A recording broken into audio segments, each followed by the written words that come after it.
Hare Krishna, muy buenos días. Nama Om Vishnupadaya Krishna Prestaya Bhutale Srimate Bhaktivedanta Swaminiti Namine Namaste Saraswate Deve Gauravani Prasharine Nirvisesa Sumnyavadi Pashatya Deshatarine Shaya Sri Krishna Chaitanya Prabhu Nityananda Sri Advaita Gadadhara Rivasadi Gaura Bhaktavrinda Hare Krishna, Krishna Krishna, Hare Hare, Hare Rama, Rama Rama, Hare Hare. Hare Krishna reiterados. Vamos a continuar con las lecturas y propuestas de reflexiones sobre el siempre radiante y liberador Srimad Bhagavatam. En el día de ayer compartimos un texto donde el gran sabio y devoto Narada Muni, respetado y también mencionado en la mayoría de las escrituras védicas y respetados por las personalidades incluso de todos los senderos trascendentales practicados en la región oriental, o sea en la India, decía lo siguiente: mi experiencia personal me dice que aquellos que siempre están llenos de preocupaciones y ansiedades por desear que los sentidos se pongan en contacto con sus objetos pueden cruzar el océano de la necencia en un bote de lo más idóneo, el canto constante acerca de las actividades trascendentales de la personalidad de Dios. Comentamos algunos indicadores importantes. Primero, el texto comienza explicando mi experiencia me dice que, lo cual es una prueba contundente de que el sabio Narada Muni no está hablando simplemente de la repetición de una teoría como hacemos muchas veces y hacen también muchos supuestos maestros espirituales, sino que Narada Muni está explicando aquello que él mismo ha experimentado en persona. Primero tuvo información sobre el método, primero tuvo información sobre el fenómeno o la existencia de algo, o sea, el Señor Supremo, sus actividades. Después tuvo información sobre el método para poder acceder a esa existencia, para poder experimentarla, y después se puso a practicar el método con total dedicación y sinceridad. Y tuvo el éxito. Entonces, basado en ese éxito es que él transmite su experiencia, que la experiencia por supuesto corrobora lo que los grandes sabios o brahmanas sabios y santos le habían comentado, dando crédito a la veracidad de la información que transmiten los verdaderos maestros espirituales, que también coinciden con aquella información de las escrituras reveladas. Entonces eso era importante. Así que la práctica está diseñada para purificarnos y alistarnos y conducirnos a una experiencia que nos da un entendimiento personal veraz y profundo para después poder transmitir en base a ese entendimiento. Mientras tanto, por supuesto, se transmite en base a lo que dice la escritura, apoyado siempre en citas de texto, en base a lo que dice Guru, o sea, apoyado en lo que dice o repite el maestro, en base a su enseñanza, y en base a lo que dice Sadhu o dicen las grandes almas. Pero cuando ocurre el recorrido exitoso del sendero, entonces ya el practicante corrobora con un cuarto elemento, el elemento de la experiencia personal, y ahí cambia su prédica.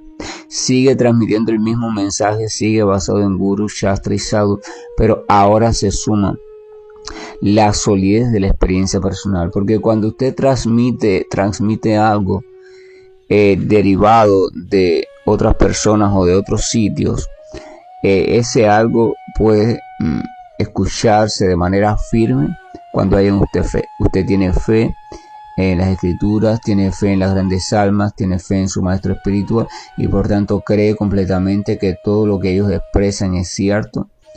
Entonces usted lo defiende con firmeza. Pero Cuando eso es experimentado también por usted, entonces la firmeza, la fuerza de esa defensa, de esa palabra, aumenta.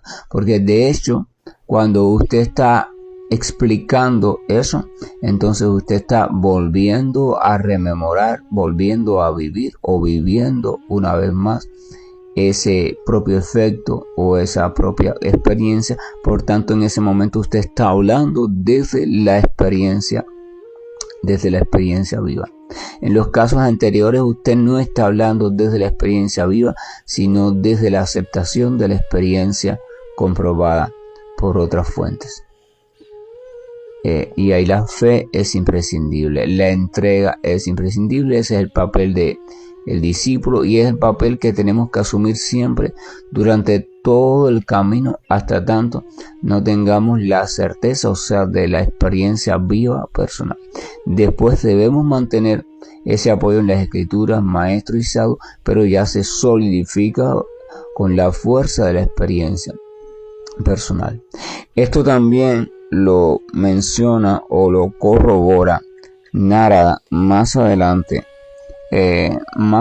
discúlpenos, en versos anteriores, cuando él decía que cuando comenzaba a hablar sobre las actividades agradables del Señor, decía que el Señor aparecía inmediatamente en el asiento de su corazón, como si se lo hubiera llamado. O sea, él tenía una vivencia, una experiencia actualizada sobre la presencia del Señor cada vez que comenzaba a hablar, porque venía el acto de recordar y eso invocaba la presencia del Señor.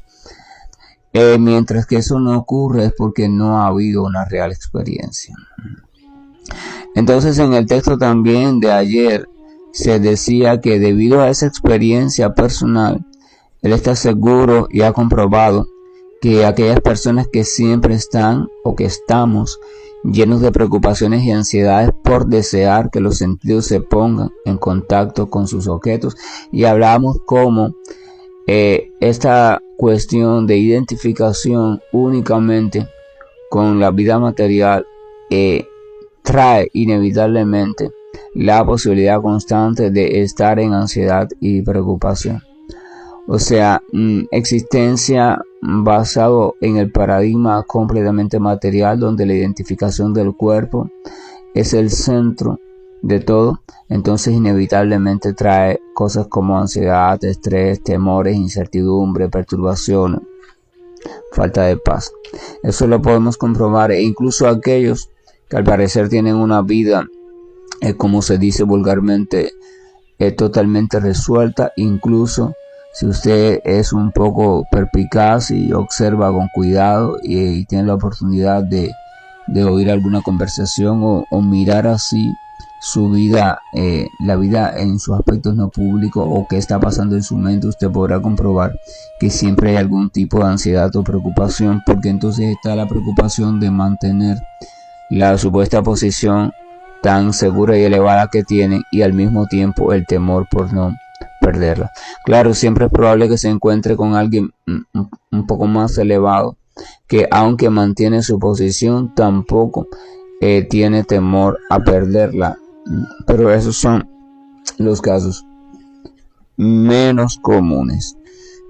Entonces, eso es importante porque nos da una caracterización general del resultado inevitable cuando nuestro enfoque está centrado únicamente en el cuerpo material y en las cuestiones de los sentidos materiales, cuando nuestro disfrute está basado en el disfrute únicamente de los sentidos materiales, porque los sentidos materiales necesitan de objetos materiales, o sea, de cuestiones que dependen del exterior, más allá del cuerpo, y esas cuestiones son siempre cambiantes y nunca son permanentes. Así que eso quiere decir que aquello que hoy le puede tributar cierta placer a los sentidos materiales y por tanto el alma vivir en una ilusión de disfrute, entonces dentro de un instante puede, por supuesto, no estar por la propia circunstancia cambiante de este rompecabezas llamado existencia material. Entonces eso quiere decir que siempre hay una posibilidad de perturbación. Pero sin embargo, la buena noticia es que Narada explicaba, también de acuerdo a su experiencia personal, que de ese tipo de vida o de ese tipo de experiencia inestable se puede escapar en una embarcación o por un medio que es el más idóneo, y este medio consistía en el constante canto o la constante glorificación de las actividades trascendentales de la personalidad de Dios. Glorificar a la suprema personalidad de Dios, Kirtana.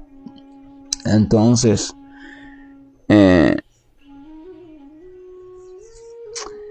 ahí viene también la palabra Vaishnava, viene también la palabra Vayans, y viene entonces de la raíz sánscrita que se llama Vaish. Este Vaish hace alusión a servir o a rendir tributo o glorificar a aquel que realmente lo merece. Entonces Vayans se refiere a aquel tipo de palabras organizadas de manera melódica y hermosa que realza o está dedicada a la glorificación o al servicio en función de la glorificación de alguien muy elevado. Por eso a las canciones de glorificación hacia el Señor Supremo se le llama Vayans. Y entonces la glorificación del Señor Supremo en cualquier manera que se ejecute, e incluyendo de manera imperfecta también, por supuesto, ya reporta un beneficio en relación a este asunto de atravesar el océano de las preocupaciones y las ansiedades. El océano de la preocupación y la ansiedad significa que usted está viviendo entre la mente y el cuerpo, y la mente por supuesto como reflejo del cuerpo material, así que se ve al cuerpo y a los sentidos como una expansión de la mente, así que es lo mismo. Usted está viviendo en la concepción material pura, pero en la glorificación del Señor cambia su atención hacia otro foco atencional. Lo realiza por supuesto poco a poco y en concordancia con la compañía de personas que están entregadas a la misma función, etc. Y la cuestión es que el foco de atención va encontrando un nuevo interés, pero este nuevo interés va dirigiendo la atención hacia el corazón, o quiere decir que va sacando la atención del plano mental y poco a poco la va situando en el plano del corazón, hasta que sea capaz, por un proceso de liberación creciente o de descondicionamiento creciente, de revelar la identidad espiritual o la identidad de un átomo de conciencia, o sea, la criatura, como eso. Entonces viene la cuestión de que, bueno, se percata de que no es tan así, de que era el cuerpo, que era la mente basada en el cuerpo, y viene toda una confusión y la necesidad, por supuesto, de clarificación y el reenfoque, si tiene suerte, de su existencia en un rumbo diferente. Reenfoque que nunca resulta fácil, siempre implica trabajo, implica constancia, disciplina, esfuerzo, pero siempre entonces cuando va estableciéndose termina por erradicar aquellos asuntos que derivaban de la identificación plena con el cuerpo. Entonces la mente o la criatura deja de estar hundida cada vez más en ese océano de la ansiedad y la preocupación, y va un poco saliendo a flote, cada vez es menos influenciada, cada vez está menos a merced de estas cuestiones, hasta que se establece por completo en la seguridad de sentirse refugiada a los pies del loto del Señor, y de sentirse también completamente comprendida como parte integral de la suprema personalidad de Dios. Entonces dice, ese es el bote idóneo, o sea, la glorificación. Reflexionar en ese detalle es un detalle importante, porque el ejercicio de glorificar al Señor, que comienza primero como un ejercicio de práctica, a veces hasta obligada, porque no se siente verdadero deseo en el corazón, no se siente verdadera alegría, no se comprenden bien, ni uno se asombra frente a lo que escucha sobre el Señor, pero aún así dentro de la práctica está la glorificación, aunque al principio sea un poco mecánica, sea un poco por disciplina y por cumplir la orden indicada por el instructor. o el maestro. Sin embargo, esta glorificación es tan importante que debe de irse independizando de las situaciones o circunstancias materiales. Normalmente en nuestra vida, nuestros estados de ánimo, pensamientos, respuestas, etcétera, etcétera, están en función de la situación específica de orden material o de orden mental, pero siempre ligado al contexto material o a un hecho material por la cual la criatura esté cursando en ese momento. Entonces, a veces si hay algún acontecimiento que tiene significado de desolación o tristeza, nos vemos que la criatura no realiza casi nada, o si lo realiza en un tono muy lento, oscuro, grisáceo, apagado, ¿verdad? Sin perspectiva.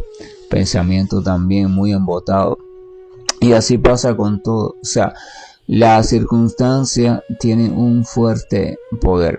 Evidentemente eso también pasa en el plano de conciencia espiritual, pero en ese caso la circunstancia cambia y tiene una naturaleza diferente y tiene también un significado diferente. Y por eso es que entonces el estado constante de la entidad viviente, el estado de conciencia también denota un tinte diferente.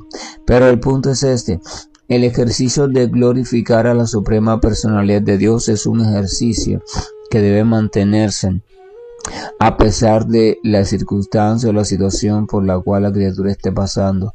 Volvemos al caso de la tristeza o al caso de algún acontecimiento donde la criatura esté pasando por ciertos momentos difíciles de la vida. La tendencia natural para el pensamiento materialista en ese momento es no tener deseo de glorificar a nada ni a nadie, porque su estado de ánimo está identificado con el significado grisáceo o el significado sombrío o negativo del acontecimiento en cuestión. Pero ese es el pensamiento lógico materialista. Sin embargo, la persona en cuestión está tratando de trascender eso y transformar su vida e independizarse del condicionamiento. Entonces este tipo de persona, ¿qué hace? Va a pensar de la siguiente manera: si yo sigo la corriente del pensamiento que he acostumbrado hasta hoy, entonces no voy a poder nunca transformar mi vida, porque voy a seguir actuando bajo la misma programación. Pero sin embargo, estoy comprendiendo, o al menos estoy escuchando, que mediante la glorificación del Señor y manteniendo esa glorificación, yo puedo ir transformando toda esta cuestión de la atadura a la mente y sus significados. Así que yo, aunque no tengo en primera instancia ese impulso de glorificar con alegría, aún así yo voy a glorificar, aún así yo voy a agradecer, aún así yo en medio de este estado voy a pensar de la siguiente manera: qué maravilloso es mi Señor. Él tiene tantas cualidades maravillosas, es siempre un compañero fiel, siempre está cercano de mí. O sea, qué maravilloso que... Y si puedo incluso recordar algunas de sus cualidades o algunas de sus actividades, las recuerdo. Porque ese tipo de pensamiento poco a poco va a ir rompiendo con la programación antigua.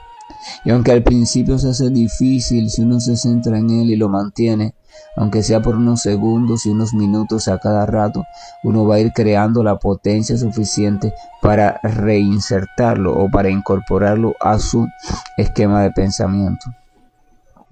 Y entonces el agradecimiento, cuando uno se siente en medio de una situación difícil, lo que menos deseo tiene desde su esquema de pensamiento materialista de causa y efecto es dar gracias. Sin embargo, si uno comienza a hacer eso, entonces uno debe saber que está rompiendo el viejo esquema. Entonces, si yo en medio de la situación difícil dedico un momento para a solas pensar en mi interior o en exterior, como sea, como que prefiera cada cual. A veces la gente lo habla porque lo escucha y se siente mejor. Y yo digo, en medio de la situación que la mente me está dando cosas negativas, yo digo: gracias, Señor, en mi interior, en mi cabeza, gracias porque siempre de algún modo tú me estás ayudando, acompañando y apoyando. Gracias porque siempre estás pensando en alguna manera de reorientarme hacia el camino correcto para mí, o sea, hacia el camino que me lleve de regreso a mi posición original. Gracias por tu maravillosa presencia constantemente. Gracias por las tantas veces que has estado participando en mi vida aún sin yo darme cuenta. Y uno comienza a ejercitar una conducta de agradecimiento, aunque al principio parezca nada en medio de la niebla oscura. Poco a poco esa semilla irá germinando si la estimulamos a cada momento. Por tanto, en la práctica del servicio devocional, la primera práctica del servicio devocional es servicio regulado. O sea, uno sigue disciplinadamente unas indicaciones de ofrecer, indicaciones de agradecer en tales momentos del día. Y es importante seguir eso, porque eso es lo que va sembrando la semilla del cambio en nuestra programación mental y va dirigiendo, al menos en horarios fijos del día, de manera disciplinada nuestra atención hacia el Señor, pero en una dirección o desde un estímulo, una actitud diferente a la actitud de programación. O sea, lo va independizando, porque te sientas como te sientas. Si haces la práctica regulada como es, sabes que, por ejemplo, todos los días cuando vas a almorzar o a comer algún alimento, sea este cual sea, bueno, sea suntuoso, rico, te guste, no te guste, menos bueno o pobre o escaso, o es simplemente un trago de agua o un trago de algún jugo o una mordida o una pequeña fruta, aún así entonces la regulación te dice agradece y dedicas un tiempo entonces para ofrecer y agradecer. Entonces esto, ¿qué pasa? Fíjense cómo se va independizando la acción de ofrecer y agradecer de el tipo de alimento o la cantidad de alimento o la hora a la cual estés desarrollando o hayas podido desarrollar la alimentación. O sea, ya generalmente en tu conducta antigua, tu estado de ánimo dependía del tipo de alimento, la cantidad, la calidad, si lo tenías o no lo tenías. Tú eras dependiente en ese aspecto. Si tenías mucho, estabas feliz. Si no tenías nada, te ponías triste, te ponías preocupado, te ponías ansioso. Pero sin embargo, tú estás comenzando a independizar con un simple elemento de la práctica regulada. O sea, es menos, no es la misma cantidad, no es la misma calidad, pero aún así tú te tomabas el minuto y te lo tomabas en serio para decir las palabras o la oración de agradecimiento que están formuladas de manera muy inteligente, así como también las de la ofrenda. Después, por supuesto, cuando eso se iba instaurando de manera ya como un hábito, pasaba del servicio regulado a servicio espontáneo. O sea, empezabas a agradecer y empezabas a ofrecer de manera espontánea, incluso fuera de los horarios indicados. Eso significa que ya la semillita plantada, por decirlo así, a la fuerza, está germinando y está encaminándose, pero aún así hay que cuidarla mucho porque todavía la plantita es muy pequeña y se puede apartar. Esto es una práctica muy metodológicamente bien organizada, que si se sigue, sin lugar a dudas conducirá o conduce al fruto prometido o al desarrollo a su debido momento de amor por Dios, que va a ir creciendo en pureza hasta que llega a Prema, que es la meta última de la vida, el desarrollo de puro amor por Dios. Entonces, estoy quedándome detenido en este fragmento de información para hacer énfasis en la importancia significativa de que nuestra ejercitación de la glorificación del Señor, del agradecimiento del Señor, de la escucha del Señor, del hablar de las cuestiones del Señor, sea independiente poco a poco a nuestras circunstancias personales, externas e internas. Con ánimo o sin ánimo, con situaciones difíciles o con situaciones alegres, siempre debe de ir creando el hábito de glorificar al Señor y mantener ese hábito, esa glorificación, ese recordatorio del Señor desde una actitud favorable hacia Él. No debe estar sujeto ni debe depender absolutamente de nada. Si usted no logra hacer eso, entonces nunca podrá dar ni siquiera un paso en el camino de regreso al Señor Supremo. Siempre será esclavo o esclava de las circunstancias que estén ocurriendo en el ámbito material de su vida. Y en el ámbito mental, que no es más que también el ámbito material a un nivel sutil o a un nivel de reflejo y almacenamiento. La decisión es suya, pero la recomendación es de las Escrituras. Entonces el texto número 35 dice lo siguiente, y esto es un texto que es respuesta a algo que también mencionamos ayer. O sea, las personas pueden decir, pero yo he encontrado tranquilidad, paz, o me he liberado un poco de la ansiedad y del estrés ejecutando meditación mística, o sea, yoga meditativo, o ejecutando determinados rituales, o ejecutando determinados tipos de prácticas o senderos. Entonces yo he alcanzado también eso por allí sin glorificar al Señor. Entonces vamos a ver lo que dice Narada con respecto a eso y cuál es su criterio. Dice lo siguiente: es verdad que mediante la práctica de la restricción de los sentidos, a través del sistema de yoga místico y a través de otros sistemas, uno también puede liberarse de la perturbación que provocan el deseo y la lujuria y entrar en un estado de equilibrio.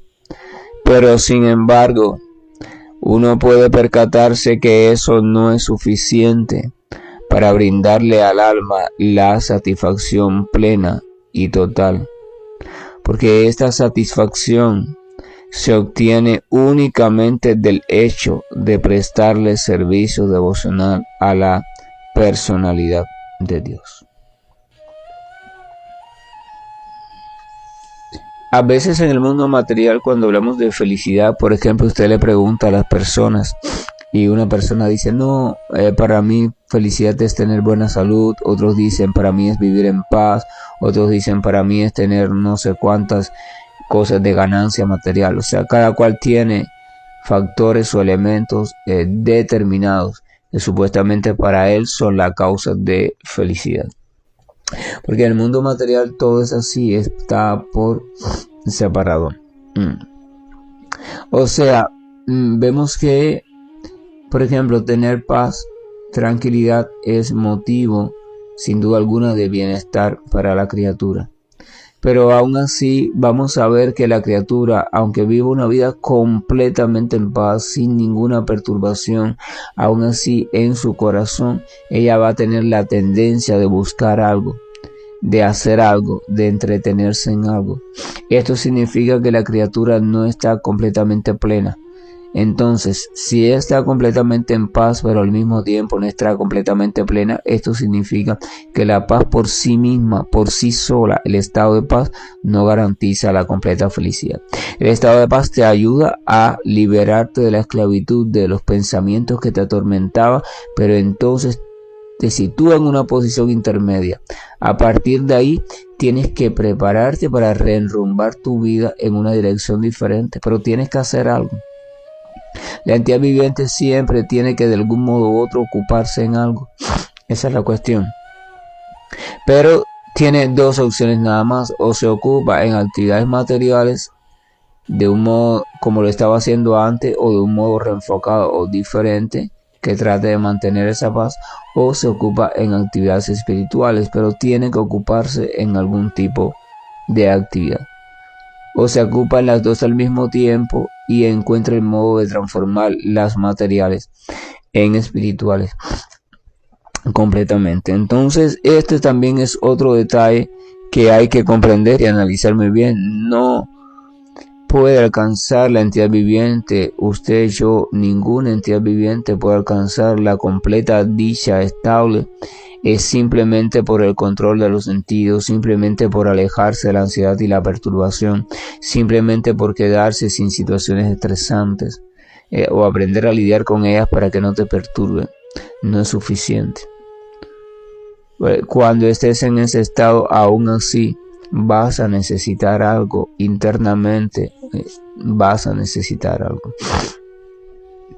Entonces, por eso Narada explica que si bien es cierto que se puede alcanzar la estabilidad y uno liberarse de la influencia del deseo y la lujuria por medio de la restricción de los sentidos, de diferentes prácticas o que proponen diferentes prácticas, lo cual es también necesario, por supuesto, dice que aún así eso no es suficiente para brindarle al alma la satisfacción, porque esa satisfacción se obtiene únicamente al prestarle servicio devocional a la personalidad de Dios. No estamos menospreciando las demás prácticas o senderos, estamos explicando simplemente que son como tratamientos. Son como tratamientos, cada uno está destinado a un síntoma específico, pero aún así no pueden devolver el estado de salud plena al alma, porque el alma es espiritual y todos esos tratamientos son de orden material. Todos, absolutamente todos, se basan en principios y conocimientos de cómo funciona el cuerpo y cómo funciona la mente. Y en base a ese conocimiento tratan de encontrar las situaciones defectuosas y reajustarlas para hacer un funcionamiento equilibrado de cuerpo y mente. Pero ahí falta un detalle, sigue teniéndose ajena la cuestión espiritual y el alma.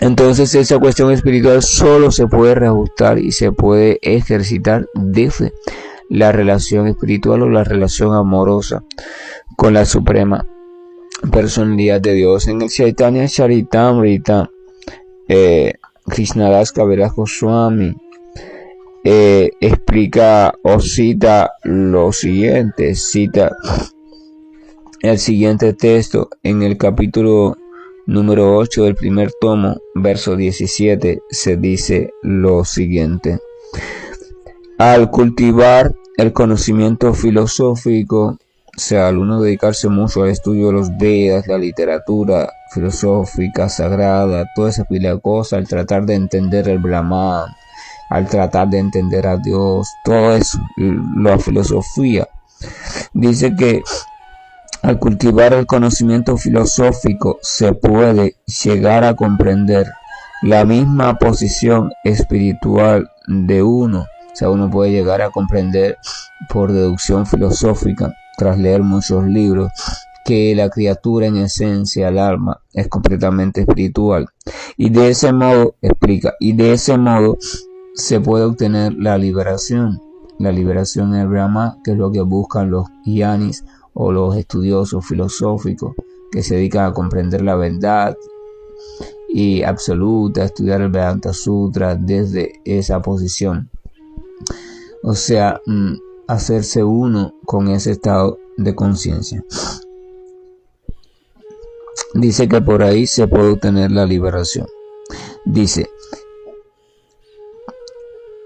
y al llevar a cabo sacrificios y determinadas actividades de caridad o actividades piadosas según recomiendan las escrituras y determinados senderos, entonces se puede lograr la complacencia de los sentidos en un sistema planetario superior o un plano de conciencia superior. O sea, y al dedicarse a repartir cosas a las diferentes personas necesitadas, al dedicarse a ser piadoso o bondadoso, se puede almacenar un buen karma para el futuro, y entonces en su vida futura usted puede ser colocado en un plano de conciencia menos turbulento que este, donde usted pueda gozar de diferentes estímulos, la mayoría de ellos placenteros. Por tanto, se puede lograr eso.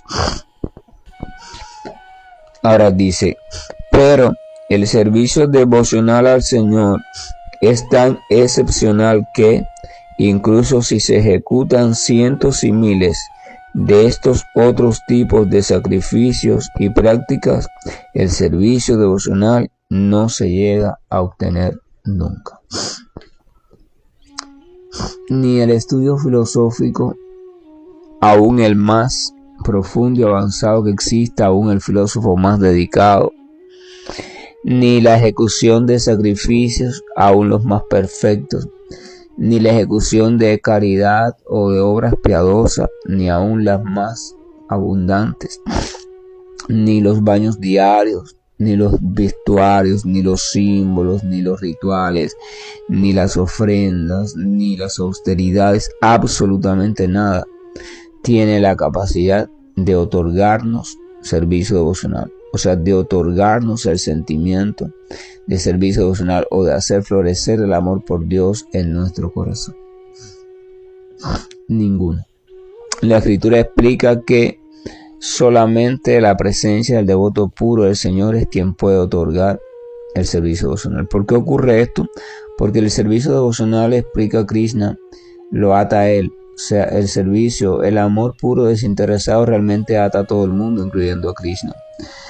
El amor puro y desinteresado, completamente entregado, dedicado a eso, entonces convierte al Señor voluntariamente en un servidor de aquel que le está amando. El Señor se pone a disposición de aquel que le está amando con tanta pureza y entrega. Entonces eso es una situación muy delicada y el Señor, por lógica, no se va a poner en manos de cualquiera. Por eso es que no se puede acceder al servicio devocional por ningún método. El servicio devocional tiene que ser otorgado, tiene que ser estimulado por la presencia de alguien en nuestra vida que esté completamente entregado a ese tipo de actividad y a ese tipo de pensamiento. Fíjense ustedes cómo es la cuestión. Sí, usted puede obtener de todo: autorregulación, paz, tolerancia, paciencia, mansedumbre, bondad, todo lo que usted desee puede obtener, y todo aquello que conforma la supuesta imagen exterior y comportamental de un gran yogi o de un gran religioso, de lo que sea, y aún así no tener en el corazón la actitud de servicio devocional, no tener en el corazón la dulzura del servicio devocional, no tener la disposición de ejecutar voluntariamente el servicio devocional.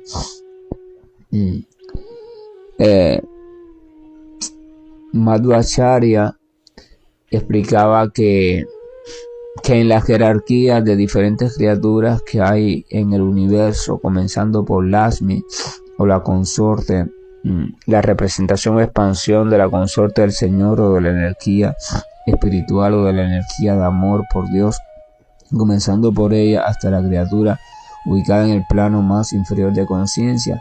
Dice que la posición en esa jerarquía depende únicamente del nivel o el grado de servicio devocional, o sea, del grado de devoción sincera y auténtica que se sienta por la suprema personalidad de Dios. Lo que te da una ubicación en un plano determinado, lo que te va acercando o te va alejando de la parte superior, o sea, de la posición de la propia energía de amor del Señor, es el grado de devoción sincera que usted vaya logrando en su vida, y eso solamente se logra por servicio devocional. No hay otra manera, no existe. ¿Qué pasa cuando tenemos una vida quieta, tranquila, o a través del filosofar y el conocimiento podemos llegar al conocimiento de nosotros como entidades espirituales y al Señor como aquello que es el dueño de todo? Y entonces podemos comprender que pertenecemos a Él y ahí encaminarnos a la búsqueda de información sobre el Señor. Entonces tenemos que buscar a un devoto, etcétera, etcétera. O sea, pero nos encaminamos hacia Él. Entonces ahí tenemos que ejecutar servicio devocional, comenzar el sendero del servicio devocional, que primero es previo, o sea, no hay verdadero servicio devocional, y eso lo hemos hablado muchas veces. Existe simplemente una serie de prácticas que es como un ensayo del servicio devocional real y que van estimulando las condiciones necesarias para después el desarrollo de creciente amor por Dios, que necesita primero todo un proceso de purificación completo, el surgimiento después de estas y después el surgimiento de sentimientos por Dios, etcétera, etcétera, hasta llegar a Prem, que es la meta suprema de la existencia, o el desarrollo de genuino y puro amor por Dios. Ese es el papel de la regulación de los sentidos, o sea, ir acondicionando para conducirte a otra etapa que te conduce a otra, hasta que llegas a la puerta de estar listo para comenzar a interesarte por aquel que es el regente de todas las cuestiones. Pero por sí mismo quedarse en la etapa donde lograste autorregulación, paz, tolerancia, paciencia, quedarte allí, estoy en el final, esto es la plenitud, eso es desconocimiento o conocimiento a medias, porque eso no te va a ayudar a salir del plano de conciencia material por completo, ni te va a posibilitar que no te perturbes en el momento de la disolución de los universos, porque dice que hasta los grandes sabios en los momentos de la disolución del universo se perturban y buscan refugio en algún plano, pero todos los planos son devastados. Entonces la única posición de garantía es la posición trascendental, sea más allá del plano de conciencia material. Eso es importante, muy significativo e importante para reflexionar. Entonces Narada dice eso: es verdad que mediante la regulación de los sentidos, mediante esto, mediante aquello, la meditación en esto, en aquello, es verdad que logras esto, logras paz, logras quietud y todo eso, pero aún así no puedes lograr satisfacción plena. ¿Qué pasa? Que como logras una paz diferente a la vida que tenías antes, piensas que llegaste a la cima máxima. Todo el mundo piensa cuando descubre un estado superior nuevo que ese estado es lo máximo, que ya eso es lo último y la perfección. Eso es normal y natural y está escrito también en los textos sagrados. Por eso es necesario la participación de otro, porque el otro te hace ver que hay un estado superior y después te hace ver que hay otro superior y así. Esa es la cuestión. Hay que reflexionar.